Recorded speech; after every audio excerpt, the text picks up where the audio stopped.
Hello everyone. I just want to do an update on my beta tank. It's a 10 gallon aquarium Nuvo Fusion Nano 10. That's the name of the tank if you want to look it up.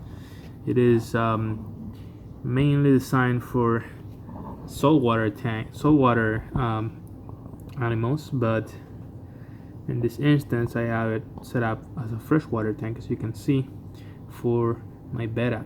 Originally it was just a planted tank, and by that I mean it only had plants and Mexican dwarf crayfish. One of them ended up dying.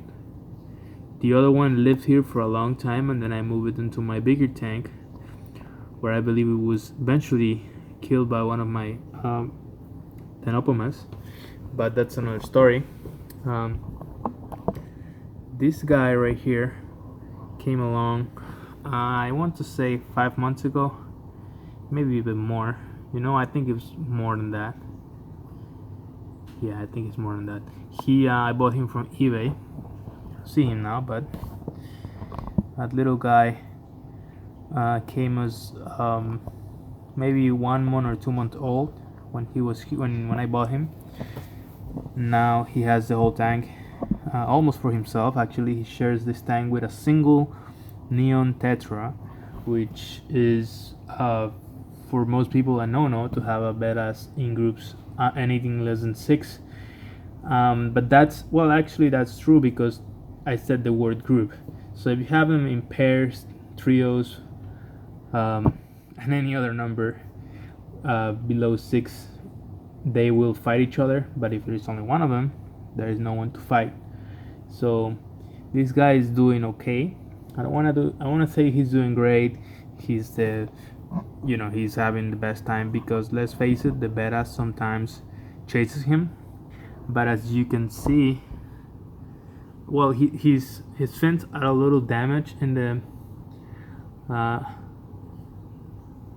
right there. You see the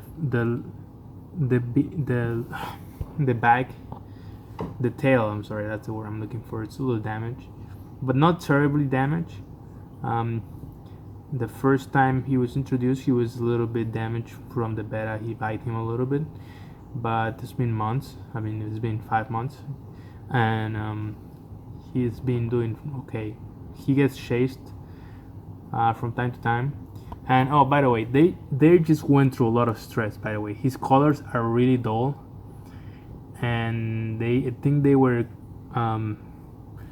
suffering from ammonia spike, because I removed them from the tank for a good 2-3 hours, and I placed them in a small bucket with water, and I believe they might have, and I put some plants and and like the plants were with like dead matter and things like that, like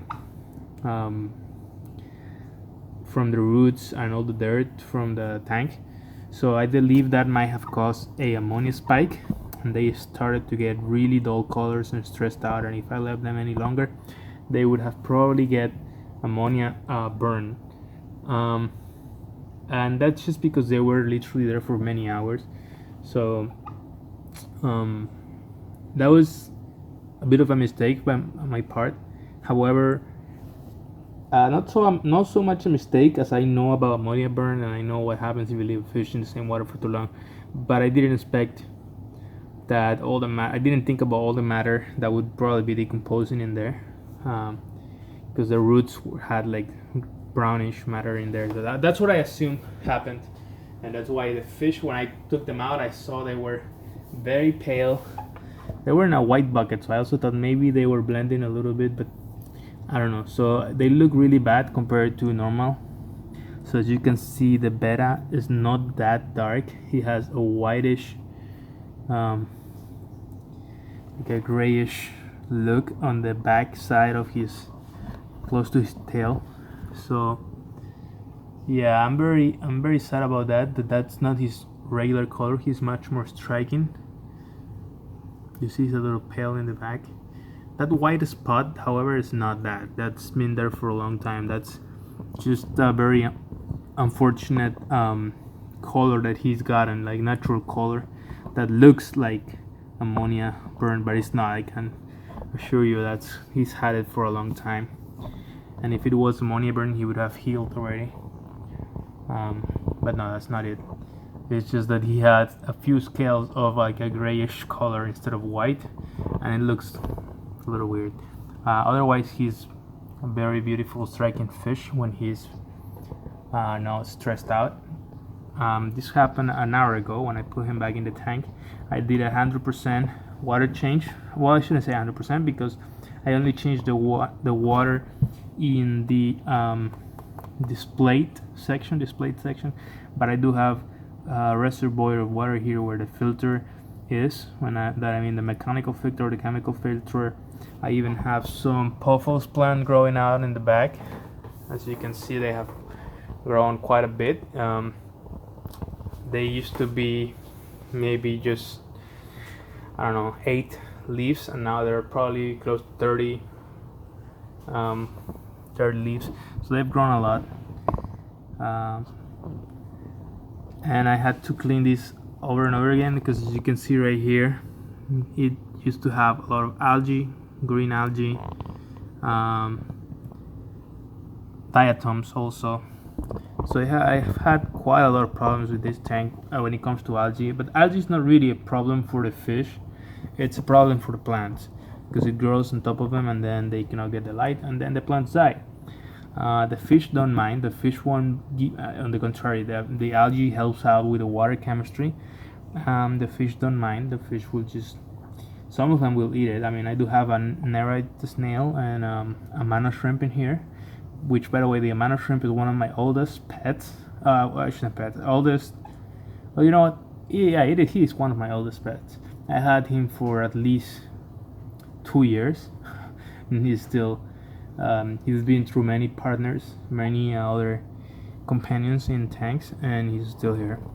Very resilient little shrimp. Originally I had 3, and yeah, the other 2 died eventually for different reasons. One got caught in the filter, and the other one I think the other one actually also got caught in the filter. This guy, however, is a survivor. So let me show you. I just found him. I was looking for him so I can show you.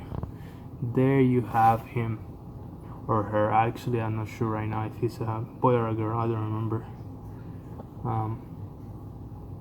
There's a mana shrimp, and I believe that's the nerite snail right there in the corner. A little hard to showcase when it's in the darker corner, but yeah. So let me give you a quick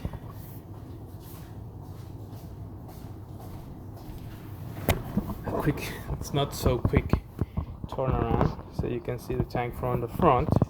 I've been showing you from the side all this time. I don't know why. I was just too lazy to come around. And there you have it. 10 gallons. It's I think technically 9.5 gallons, I believe.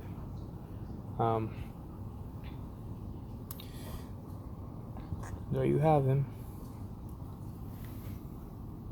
My betta, of course, is not being very active right now. It's afternoon. Around this time, I expect him to start looking for a place to just go to sleep. The light should turn off any second now. There he is. You see? Don't worry, that's not normal behavior. Well, that's normal behavior. That's not his normal everyday routine, though. He does swim a lot. And he's probably tired from being in a pocket for quite a while I did 100% water change and clean out the tank from algae, remove like half of the plants.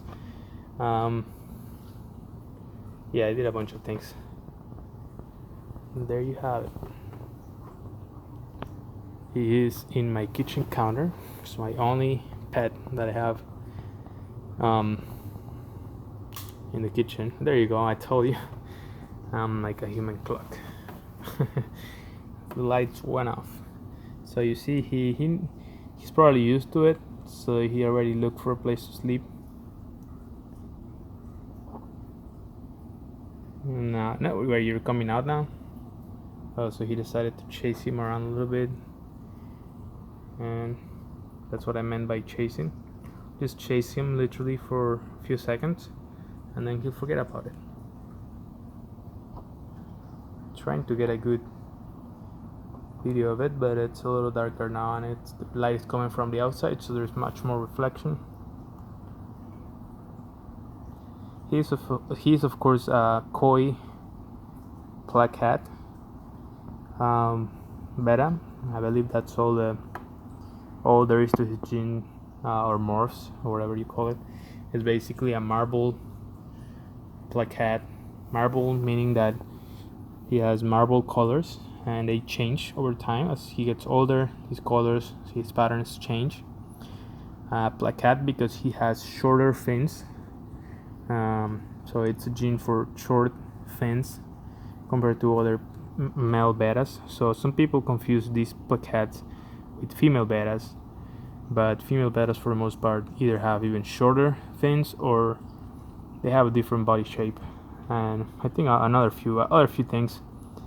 But yeah, this is a male placat marble koi because it has koi-like colors. I believe that's the correct terminology. I don't. If I'm mistaken, I'm not an expert. I'm not a koi. I'm not a beta expert, but he's supposed to have koi-like characteristics in the patterns. So, and I would agree. Yeah, kois have some sort of patches, you would say. So there you have it. He'll go to sleep soon. Oh, one more little chase, little bump, maybe, and that's it.